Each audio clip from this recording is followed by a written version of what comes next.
Hello বন্ধুরা, আসসালামু আলাইকুম। আমি Mohammad Mizanur Rahman Miran, Miran technology BD YouTube চ্যানেলে আপনাদেরকে স্বাগতম।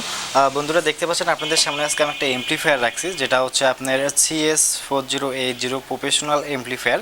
এটা হচ্ছে দুই সাইড ভলিউম করা, যেগুলো হচ্ছে অরিজিনাল হেড সেম সিস্টেমেই থাকে, কিন্তু বাট অরিজিনাল হেডের ক্ষেত্রে দেখা যায় বডিটা হচ্ছে স্লিম বা ছোট, একটু চিকন টাইপের, মানে দেখতে লুকটা অনেক সুন্দর আসে। কিন্তু বাট এটা একটা বাংলা এমপ্লিফায়ার, যেটা হচ্ছে আপনার CS4080 একটা ক্যাবিনেট, এটা বাংলা ক্যাবিনেট, পুরো এমপ্লিফায়ারটাই বাংলা। তো এই বাংলা এমপ্লিফায়ারটাতে আমি এর আগে একটা ভিডিও তৈরি করছিলাম, যেটাতে হচ্ছে স্পিকার সহ এমপ্লিফায়ারটার আমি দিছিলাম, রিভিউ দিছিলাম। তো আপনারা অনেকজনই বলছেন যে ভাই এটার ভিতরে আপনারা কী কী ব্যবহার করছেন, যদি একটু জানাইতেন তাহলে সুবিধা হতো। তো বন্ধুরা, আমরা যে এমপ্লিফায়ারটাতে দেখতে পাচ্ছেন দুইটা ভলিউম আছে, একটা পাওয়ার অন অফ সুইচ, আর আউটপুটের যে ফ্যাসিলিটিটা আছে এটা পরে দেখাচ্ছি। এখানে দেখতে পাচ্ছেন যে লেভেল লাইট আছে। তো সব মিলে এটার ভিতরে আমরা কী কী ব্যবহার করছি আপনারা অনেকজন কমেন্ট করে জানতে চেয়েছেন বা আমাকে ফোনও দিয়েছিলেন 2-3 জন। তো তাদের উপর উদ্দেশ্য হচ্ছে করে আমি এটা আপনাদেরকে খুলে দেখাচ্ছি এটার ভিতরে আসলে আমরা কী কী ব্যবহার করছি। তো আসলে অ্যাম্পলিফায়ারটা হচ্ছে আমাকে তৈরি করে দিছে হচ্ছে হালিম ভাই। হালিম ভাইকে সবাই চেনেন, ঠিক আছে? গাজীপুর চৌরাস্তায় সে বিজনেস করে, সে সাউন্ড সিস্টেমেরই বিজনেস করে হালিম ভাই। হালিম ভাইয়ের ভিডিও আমাদের এই চ্যানেলে অনেক আছে, আপনারা দেখতে পারবেন। তো এই অ্যাম্পলিফায়ারটা আমি হালিম ভাইয়ের কাছ থেকে নাও, তাছাড়াও হালিম ভাইয়ের কাছ থেকে আমি অনেক প্রোডাক্ট নিছি অ্যাম্পলিফায়ার, আমি নিজেও তৈরি করি। তো দেখা যায় যে অনেক সময় যখন আমি কাজের চাপে থাকি আমি পাচ্ছি না, হালিম ভাইয়ের ওখানে পর্যাপ্ত পরিমাণ লোক আছে, সে প্রোডাকশনও কাজ করতে পারে। তাকে যদি বলা যায় যে ভাই একদিনে হচ্ছে আপনাকে 10টা অ্যাম্পলিফায়ার দেওয়া লাগবে, সে দিতে সক্ষম, কারণ তার এরকম ক্ষমতা আছে আর কি, সে ওস্তাদ বললেই চলে আমাদের। তো তো বাংলা এমপ্লিফায়ার যা হয় আর কি, তো সাউন্ড কোয়ালিটি এটাতে আমরা মোটামুটি ভালো পাই, পারফরমেন্সও ভালো। জানি না ভিতরের কী অবস্থা, কেমন ধুলাবালি জমে আছে। এই যে হচ্ছে আমাদের যে এমপ্লিফায়ারটা দেখতে পাচ্ছেন, যে ভিতরের অবস্থাটা, এই হচ্ছে আপনার ভিতরের অবস্থা। প্রচুর ধুলাবালি জমে থাকে আসলে। আপনারা জানেন যে এগুলা চললে বাইরের বাতাস সবগুলো টানে নেয় সম্পূর্ণ, ধুলাবালি কেমন হতে পারে এটা আপনারা জানেন। তো এইখানে দেখতে পাচ্ছেন যে আমরা হচ্ছে 6 একটা 12 টেন্ডিস্টারের একটা অ্যাম্পলিফায়ার, এই সাইডে হচ্ছে 6টা লাগা আছে টেন্ডিস্টার, এই সাইডে 6টা লাগা আছে। তো এই সাইডে 6টা, এই সাইডে 6টা। তো এই হচ্ছে আমাদের অ্যাম্পলিফায়ারটার পুরো একটা অবস্থা। হিক্সিনটা একটু মোটামুটি ভালো টাইপের দেওয়া আছে, যাতে আইসি টাইসি গরম না হয়।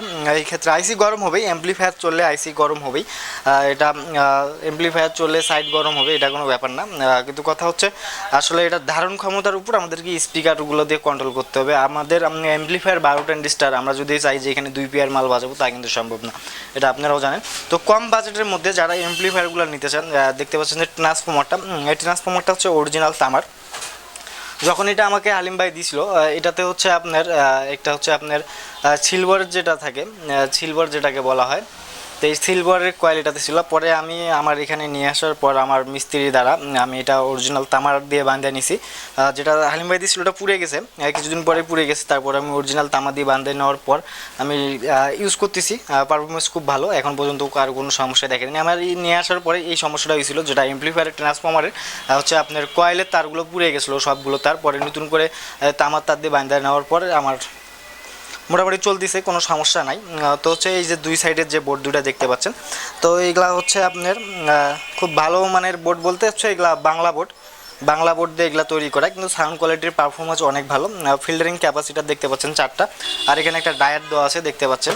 যদি দেখতে সমস্যা যে দেখতে পাচ্ছেন, এটা একটা ফিল্টারিং বোর্ড দিয়ে আর কি, পুরাটা একটা বোর্ড দিয়ে এটা কন্ট্রোল করা।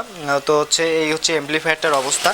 তো আসলে এমপ্লিফায়ারটাতে হচ্ছে আপনার এই ট্রান্সফর্মারটাতে 12 ভোল্টের লাইন করা আছে দুই সাইড থেকে, এই সাইডেও 12 ভোল্ট আছে, এই সাইডেও 12 ভোল্ট আছে, আর মাঝখানে হচ্ছে 50-0-50 20 এম্পিয়ারের হচ্ছে এটা ট্রান্সফর্মার।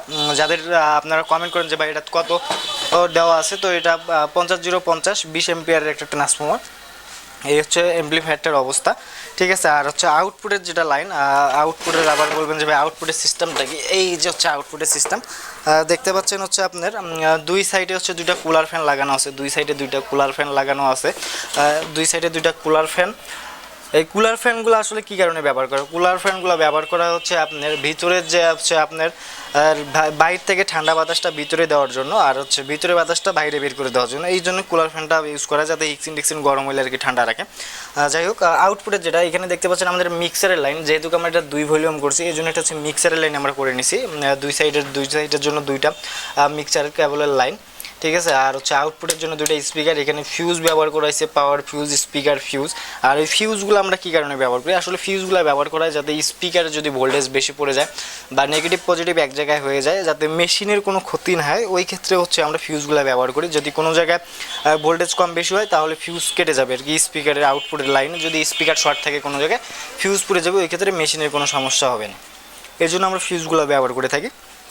এই হচ্ছে অ্যাম্পলিফায়ারটা। তো এই অ্যাম্পলিফায়ারটা আসলে তৈরি করতে কত টাকার মতো লাগতে পারে এটা একটা আপনাদের না, আসলে অরিজিনাল যদি তামার দিয়ে আপনারা ট্রান্সফর্মার দিয়ে যদি বানাই নেন, এই ক্ষেত্রে এই মেশিনটা আপনাদের ভালোভাবে বানাইতে গেলে সব অরিজিনাল বোর্ড দিয়ে যদি সব কিছু যদি অরিজিনাল দিয়ে বানাইতে চান, ঠিক আছে, বাংলাদেশ ম্যাটেরিয়ালে যে বাংলাদেশে অ্যাসেম্বলি করবেন, ওই ক্ষেত্রে হচ্ছে আপনার এই মেশিনটা তৈরি করতে আপনার অরিজিনাল ট্রান্সফর্মার সহ তামার যেটা, এটা সহ যদি আপনারা এটা বানাইতে চান, এই ক্ষেত্রে আপনাদের খরচ পড়বে 10,000 টাকা, ঠিক আছে। আর যদি আপনাদের বাজেট কম থাকে, যে না আমাদের বাজেট কম, আপনারা যোগাযোগ করতে পারেন, আপনাদের বাজেট অনুযায়ী আমাদের কাছ থেকে বানিয়ে নিতে পারেন। তো আপনাদের যা যেমন ভালো লাগে আমাদের কাছ থেকে, আপনাদের যদি ছোটো চান ছোটোও আছে আমাদের কাছে, বড়, আপনাদের যেটা যেমন সুবিধা আপনাদের আসলে বাজেট অনুযায়ী আমাদের কাছ থেকে নিতে পারবেন। তো বন্ধুরা এই ছিল এমপ্লিফায়ারটাতে, আমাদের এমপ্লিফায়ারটাতে এই ম্যাটেরিয়াল আছে, আপনারা তো সব কিছু বিস্তারিত দেখলেন। যদি আপনাদেরকে আরও ভালো লাগে তা আরও কমেন্ট করেন, কমেন্ট করে জানান আপনারা নেক্সট টাইম কিসের উপর ভিত্তি করে ভিডিও দেখতেছেন, আমরা ওই ভিডিও নিয়ে আপনাদের সামনে হাজির হব। তো বন্ধুরা আজকের ভিডিওটা এই পর্যন্তই, আপনারা ভালো থাকবেন, সুস্থ থাকবেন, আল্লাহ হাফিজ।